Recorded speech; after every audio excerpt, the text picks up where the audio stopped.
Olá pessoal, tudo bem? Essa aula de hoje se refere à nossa aula de Direito Internacional Público do dia 11 de maio. Então, se vocês estiverem acompanhando, assistindo às aulas nos dias específicos, essa aula de hoje é a aula do dia 11 de maio, ok? Nós vamos dar seguimento ao estudo dos sujeitos de Direito Internacional Público. Antes de entrarmos nos estados e nas organizações internacionais interestatais em capítulos específicos, nós estudamos o indivíduo, estudamos a Santa Sé, estudamos a empresa e as ONGs como sujeitos de direito internacional público para a doutrina mais recente da nossa disciplina. Nessa aula de hoje, nós vamos começar estudando os beligerantes, os insurgentes e as nações em luta pela soberania, também como sujeitos de direito internacional público. Primeiro, os beligerantes. O que são os beligerantes? São movimentos contrários ao governo de um Estado que visam conquistar o poder ou criar um novo ente estatal. Então, os beligerantes, eles são movimentos contrários ao governo do seu respectivo Estado e eles têm o objetivo de conquistar o poder daquele Estado ou criar um novo ente estatal. E esse estado de beligerância é reconhecido por outros sujeitos da sociedade internacional. E esse reconhecimento do estado de beligerância, da situação de beligerância, é relevante porque tem implicações jurídicas muito sérias, como, por exemplo, a necessidade dos beligerantes de observarem as regras de direito internacional relativas à paz, relativas à não promoção de guerra e etc. E a gente vai ver já já. Nós vamos ver ainda que o reconhecimento de estado de insurgência é bastante parecido com o de beligerância. A diferença é que o reconhecimento como beligerante é aplicado às revoluções de grande envergadura, às grandes revoluções, onde os revoltosos vão formar tropas regulares e têm sob o seu controle uma parte do respectivo território. Então a diferença dos beligerantes para os insurgentes é esse tamanho, é essa envergadura da revolução que eles promovem dentro de um determinado estado. Um exemplo de beligerantes são os confederados da Guerra de Secessão dos Estados Unidos, de 1861 a 1865. A Guerra Civil Americana, quem tiver curiosidade pode pesquisar, tem artigos bastante esclarecedores dentro das disciplinas de história. Eles ilustram a situação de revolta de alguns estados contra o poder central dos Estados Unidos, principalmente quanto à questão da escravidão. Então, a beligerância dos confederados ela foi reconhecida como entes estatais que buscam a separação do governo central em razão de temas específicos, como na Guerra Civil Americana foi a questão da escravidão. Ok? O reconhecimento da beligerância é feito por uma declaração de neutralidade de outros estados que afirmam perante aquele estado central que passa pelo procedimento de beligerância que não tem qualquer interferência, não tem qualquer interesse político dentro dessa disputa dos beligerantes naquele respectivo estado. Então, essa declaração de neutralidade é um ato discricionário, onde os estados que não querem se envolver com aquela discussão vão afirmar que estão neutros dentro dessa batalha, dentro dessa situação civil, dessa luta civil dentro daquele respectivo estado. E isso é extremamente relevante porque essa neutralidade dos outros estados possibilita que os beligerantes firmem tratados internacionais com os estados neutros. Então veja, o estado neutro está afirmando que ele não tem lado dentro dessa disputa, mas significa que esse estado neutro pode celebrar tratados com os beligerantes quando entenderem vantajoso ou quando for do interesse daquele estado internacional para a promoção de alguma política pública ou dos próprios direitos desse estado neutro. As principais consequências do reconhecimento de beligerância é a obrigação dos beligerantes de observar as normas aplicáveis aos conflitos armados e a possibilidade de firmar tratados com os estados neutros, ok? E outra aplicação, o ente estatal que abriga esse estado de beligerância, o ente original, o estado original que está abrigando esse território beligerante, esses entes beligerantes, eles vão ficar isentos de qualquer responsabilização internacional pelos atos do beligerante perante terceiros, perante a violação de direitos humanos e de outros tratados internacionais. Ok? Eu disse a vocês que os beligerantes são bastante parecidos com os insurgentes. O que são os insurgentes, então? Também são grupos que se revoltam contra os governos, mas essas ações desses grupos não vão assumir a proporção da beligerância. Eles não têm a formação de um exército próprio, eles não têm a formação de grupos que vão se dissociar da estrutura política do Estado para a formação de um novo Estado, mas sim, eles vão se revoltar contra o governo posto naquele determinado território. São exemplos as ações localizadas e de revoltas de guarnições militares, cujo estado de insurgência pode ser reconhecido também por outros estados internacionais. E um exemplo de insurgência é a revolta da Armada aqui no Brasil. A revolta da Armada foi uma revolta de militares da Marinha brasileira que se revoltaram contra ações do governo de Deodoro da Fonseca e depois de Floriano Peixoto, contra o que eles entendiam que a República estava se aproximando de uma ditadura militar. Então eles se revoltam contra algumas atitudes do governo de Deodoro da Fonseca e de Floriano Peixoto, se isolam em embarcações da Marinha no Rio de Janeiro e ameaçam bombardear a cidade do Rio de Janeiro e são reconhecidos como insurgentes. O reconhecimento da insurgência também é um ato discricionário, onde nesse ato discricionário dos outros estados, que vão se declarar neutros, vão estabelecer os efeitos dessa insurgência para fins de políticas internacionais, ok? Também o reconhecimento de insurgência vai retirar do estado que abriga esse movimento a obrigação de responder internacionalmente pelos atos dos revoltosos. Então o Brasil não iria responder perante a sociedade internacional caso os insurgentes violassem normas de tratados internacionais e principalmente questões relativas aos direitos humanos. Assim como os beligerantes, os insurgentes também têm a obrigação de respeitar as normas internacionais de caráter humanitário. Ok? Falamos sobre os beligerantes, falamos sobre os insurgentes e agora, por último, vamos falar sobre as nações em luta pela soberania. O que são essas nações em luta pela soberania? São movimentos de independência nacional que acabam adquirindo uma certa notariedade na sociedade internacional e a sociedade internacional não tem para onde fugir se não voltar suas atenções para aquela situação política numa determinada região do planeta. Então, dentro da sociedade internacional, essas nações em luta pela soberania enfrentam, além de conflitos regionais por questões territoriais, enfrentam a necessidade de, por uma questão de sobrevivência internacional, atrair o reconhecimento de outros estados, de outras nações, a respeito da sua soberania. E um exemplo é a Organização para a Libertação da Palestina, que hoje é chamada de Autoridade Palestina. Para os palestinos, eles são um Estado. O que obstaculiza o reconhecimento da Palestina como um Estado, primeiro, é o reconhecimento internacional de nações potentes, de nações de relevância econômica dentro da sociedade internacional, como os Estados Unidos, que nessa disputa entre palestinos e israelenses fica sempre ao lado de Israel, e alguns territórios da Palestina, alguns espaços territoriais da Palestina que são invadidos por judeus, que são invadidos pelos israelenses. E aí fica complicado para a Palestina afirmar sua soberania sobre o território e isso acaba envolvendo disputas políticas relevantes na sociedade internacional. Vou mostrar para vocês uma notícia de 2010 que ilustra essa situação da nação em busca da soberania como na Autoridade Palestina.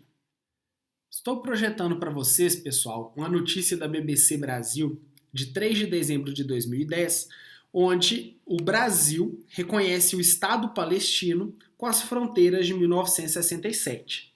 Nós vamos aprender esse reconhecimento do Estado no próximo capítulo, mas o que eu quero mostrar para vocês é que essa notícia ilustra que o Brasil está reconhecendo uma nação que está buscando o reconhecimento da sua soberania, e o Brasil reconhece esse território como uma nação soberana, reconhece esse território como um Estado. O Ministério das Relações Exteriores brasileiro disse que o presidente da Autoridade Palestina da época, o Mahmoud Abbas, ele enviou uma carta para o presidente Lula em novembro de 2010, pedindo o reconhecimento do Brasil de que a Palestina, o território da Palestina, era um Estado. Então, através de ações políticas, eles buscam o reconhecimento do Estado palestino como um sujeito da sociedade internacional. E, inclusive, o Brasil reconhece o Estado palestino como tal, inclusive os territórios que são ocupados por Israel desde 1967. São territórios pertencentes à Palestina e que foram, em determinado momento histórico, incorporados pelo Estado de Israel, ou melhor, invadidos pelo Estado de Israel, quando enviaram israelenses, judeus, para a ocupação desses territórios dentro da Palestina. Então, é um exemplo de como o Brasil, aos poucos, dentro de uma política pública de reconhecimento do Estado palestino, de intensificação do comércio com a Palestina, das relações diplomáticas com a Palestina, acabou reconhecendo essa nação que buscava o reconhecimento da soberania como um Estado independente.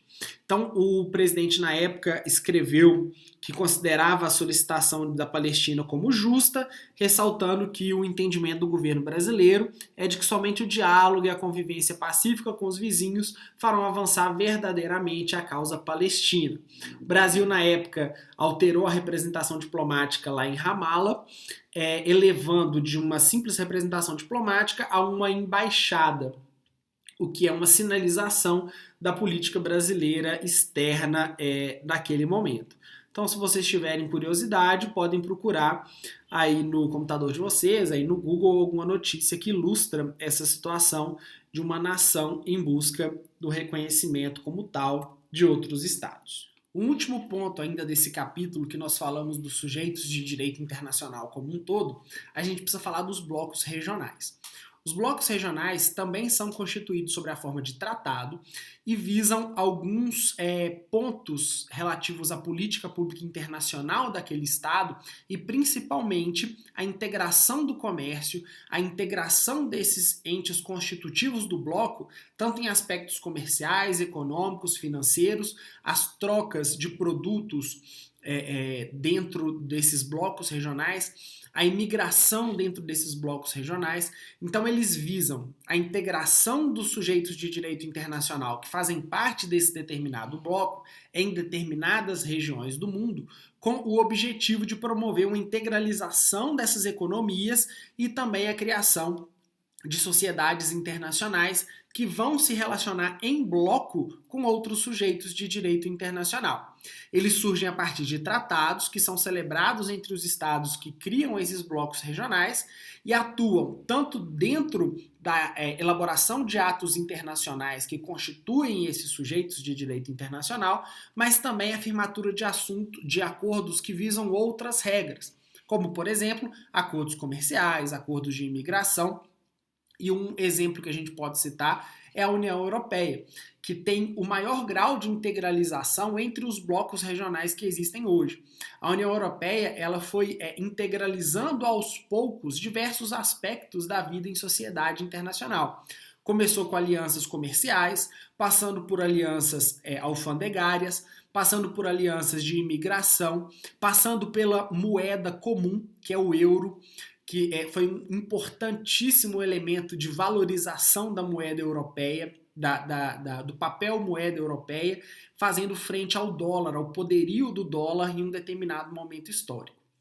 Então, os blocos regionais, eles visam a integralização dos indivíduos, visam a integralização dos sujeitos de direito internacional público com objetivos específicos. E esses graus de integração entre os estados que fazem parte dos blocos, eles possuem exemplos dos mais diversos na sociedade internacional. Enquanto a União Europeia é bastante integralizada, o Mercosul ele possui acordos hoje basicamente de natureza comercial e de natureza de imigração.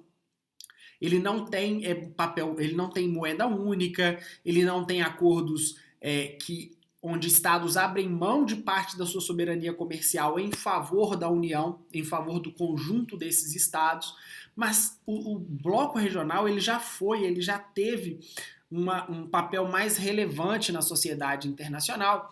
E da crise de 2008 para cá, alguns estados começaram a questionar a relevância desses acordos comerciais de integralização dos blocos e passaram a perceber que, às vezes, o bloco é mais vantajoso para a coletividade do que poderia ser vantajoso para o seu próprio estado. E foi isso que ocasionou essa mudança nessa visão da integralização da pós-crise de 2008 mudou a visão, por exemplo, do Reino Unido, que através do Brexit, que foi finalizado esse ano, ele pôs, finalizado no ano passado, ele pôs um fim, pôs uma barreira nessa relação do Reino Unido com a União Europeia. E para o Reino Unido foi um pouco mais fácil sair da União Europeia, claro que o processo ainda não foi concluído, foi somente finalizado os primeiros acordos, porque a moeda do Reino Unido ainda continuava sendo a Libra. Então, se a moeda tivesse sido integralizada na zona do euro, como foi com de outros países da União Europeia, poderia ter sido um pouco mais difícil esse processo de separação do Reino Unido da União Europeia. E isso tem, pessoal, implicações em diversas áreas, como a gente já discutiu em sala de aula. A questão imigratória é uma dessas principais consequências quando as fronteiras dentro da Europa são bastante próximas, os limites dos estados são muito próximos. Talvez não na Inglaterra, não na Escócia, porque estão na ilha, né? Mas na divisão, na fronteira entre a Irlanda do Norte e a Irlanda, por exemplo, foi necessário várias rodadas de negociação para a saída do Reino Unido da União Europeia, justamente por conta dessa diminuta fronteira da Irlanda do Norte, que faz parte do Reino Unido, e da Irlanda, que ainda faz parte da União Europeia e que é um estado independente. A Irlanda não faz parte do Reino Unido. Então percebam que são assuntos bastante relevantes e essenciais para a vida em coletividade, para a vida dentro desses blocos regionais, e que só nesse momento do divórcio que foi percebido pela União Europeia como um ponto sensível à união desses estados. Se outros estados decidirem deixar a União Europeia, que é algo que eu acredito que não vai acontecer nos próximos anos, mas a gente tem que ver também os reflexos na economia desses estados no pós-crise de saúde pública pelo coronavírus agora, a União Europeia vai ter uma atenção específica sobre esses processos de divórcio, sobre esses processos de separação dos entes dentro do bloco regional, que é uma coisa realmente bastante complicada de acontecer. Ok? Então nós finalizamos o capítulo da introdução aos sujeitos de direito internacional público e agora nós vamos começar o capítulo que trata dos estados. Então nós estamos no capítulo 5 a partir de agora, falando ainda sobre os sujeitos de direito internacional público e vamos falar sobre o Estado e sobre a imunidade de jurisdição do Estado, ok? Apenas para não ficar muito separado entre as aulas, eu vou fazer uma breve introdução aos conceitos de Estado nessa videoaula e na videoaula referente à aula do dia 13 de maio, que é a quarta-feira da semana que vem, nós vamos entrar propriamente nesse capítulo 5. Ok? Vou projetar para vocês alguns conceitos de Estado que vão ilustrar o nosso capítulo a partir de agora. Para vocês, pessoal, 3 conceitos de Estado que vão ilustrar o início desse nosso capítulo 5. Primeiro conceito é do professor Jorge Jelinek. O Estado é a corporação de um povo assentada num determinado território e dotada de um poder originário de mando. Então vejam que o Jelinek ele traz para a gente a união dos 3 elementos que vocês aprendem em teoria geral do Estado, que são constitutivos de um Estado, que é um povo, o território e a soberania, o poder. Já o professor Ildebrando Acioli, professor de Direito Internacional Público, estabelece que o Estado é um agrupamento humano estabelecido permanentemente num território determinado e sob um governo independente. Então ele traz essa noção de independência do governo e esse governo representante desse agrupamento humano assentado em um determinado território. Já o professor Paulo Gonçalves Portela, professor Paulo Henrique Gonçalves Portela, estabelece que o Estado é um ente formado por um território, uma comunidade humana e um governo soberano. Então ele traz essa ideia de soberania dentro do conceito de Estado. E ele vai mais. Essa soberania, o Estado, é dotado de capacidade de exercer direitos e contrair obrigações e não é subordinado juridicamente a qualquer outro poder, tanto externo quanto interno. Então, o Estado ele é um ente independente que é formado por uma comunidade humana, por um território, e que entrega, essa comunidade humana entrega a uma estrutura de governo a sua soberania. Afinal de contas, o titular do poder é sempre o povo. Então, esses são os conceitos que vão ilustrar a estrutura de Estado. Percebam que quando a gente fala em Estado no direito internacional público, nós consideramos o mesmo conceito de Estado lá da teoria geral do Estado que vocês aprenderam no início do curso de Direito. Pois bem, pessoal, essa foi a nossa segunda aula dentro dessa quinzena, e aí eu vou postar para vocês a aula seguinte, que é a nossa terceira aula, referente ao dia 13 de maio, onde a gente vai entrar propriamente no Estado como sujeito de direito internacional público. Ok? Um abraço, até mais.